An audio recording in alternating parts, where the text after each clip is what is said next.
Jérémie au chapitre 13. Ainsi m'a parlé l'Éternel. Va, achète-toi une ceinture de lin et mets-la sur tes reins. Mais ne la trempe pas dans l'eau. J'achetai la ceinture selon la parole de l'Éternel, je la mis sur mes reins. La parole de l'Éternel me fut adressée une seconde fois en ces mots. Prends la ceinture que tu as achetée et qui est sur tes reins. Lève-toi, va faire l'Euphrate. Et là, cache-la dans la fente d'un rocher. J'allais, et je la cachai près de l'Euphrate comme l'Éternel me l'avait ordonné. Plusieurs jours après, l'Éternel me dit, lève-toi, va vers l'Euphrate et là, prends la ceinture que je t'avais ordonné d'y cacher. J'allai vers l'Euphrate, je fouillai, et je pris la ceinture dans le lieu où je l'avais cachée. Et voici, la ceinture était gâtée, elle n'était plus bonne, à rien. La parole de l'Éternel me fut adressée en ces mots. Ainsi parle l'Éternel. C'est ainsi que je détruirai l'orgueil de Juda, et l'orgueil immense de Jérusalem.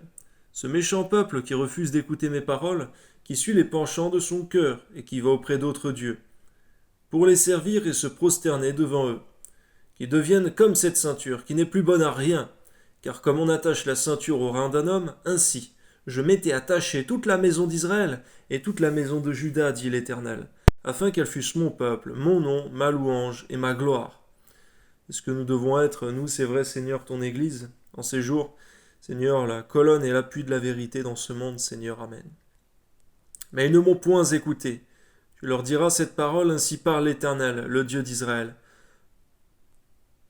Tous les vases seront remplis de vin, et ils te diront, ne savons-nous pas que les vases seront remplis de vin?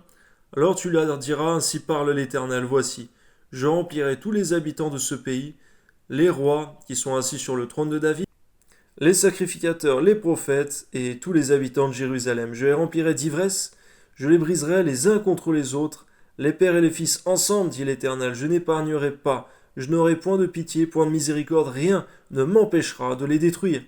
Écoutez, prêtez l'oreille, ne soyez pas orgueilleux, car l'Éternel parle. Rendez gloire à l'Éternel votre Dieu.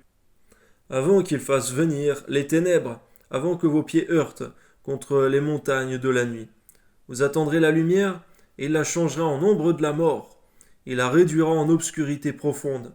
Si vous n'écoutez pas, je pleurerai en secret à cause de votre orgueil. Mes yeux fondront en larmes, parce que le troupeau de l'Éternel sera emmené captif. C'est vrai, Seigneur, lorsque tu affliges ton peuple, Seigneur, que tu châties, tu ne prends aucun plaisir, au contraire, Seigneur, tu as de la peine dans le cœur. Permets-nous par ta grâce de faire toujours ta joie, Seigneur, tous les jours de nos vies. Loin du compromis, du péché, toute chose mauvaise, Seigneur, Amen. Dis au roi et à la reine, asseyez-vous à terre, car il est tombé de vos têtes le diadème qui vous servait d'ornement. Les villes du Midi seront fermées, et il n'y a personne pour ouvrir. Tout Juda est emmené captif.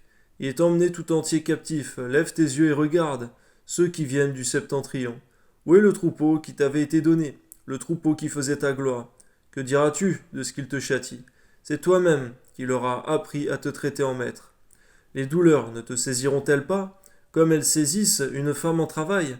Si tu dis en ton cœur, pourquoi cela m'arrive-t-il? C'est à cause de la multitude de tes iniquités que les pans de tes habits sont relevés et que tes talons sont violemment mis à nu. Un Éthiopien peut-il changer sa peau, et un léopard ses taches? De même, pourriez-vous faire le bien, vous qui êtes accoutumés à faire le mal? Je les disperserai, comme la paille emportée par le vent du désert. Voilà ton sort, la part que je te mesure, dit l'Éternel. Parce que tu m'as oublié, que tu as mis ta confiance dans le mensonge, je relèverai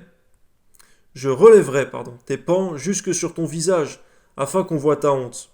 J'ai vu tes adultères et tes hennissements, tes criminelles prostitutions sur les collines et dans les champs.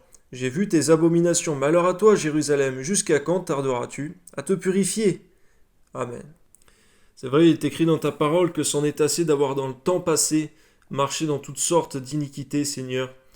Mais à combien, Seigneur mon Dieu, tu attends de ton peuple, Seigneur, qui se purifie, la sanctification sans laquelle nul ne verra le Seigneur. Amen.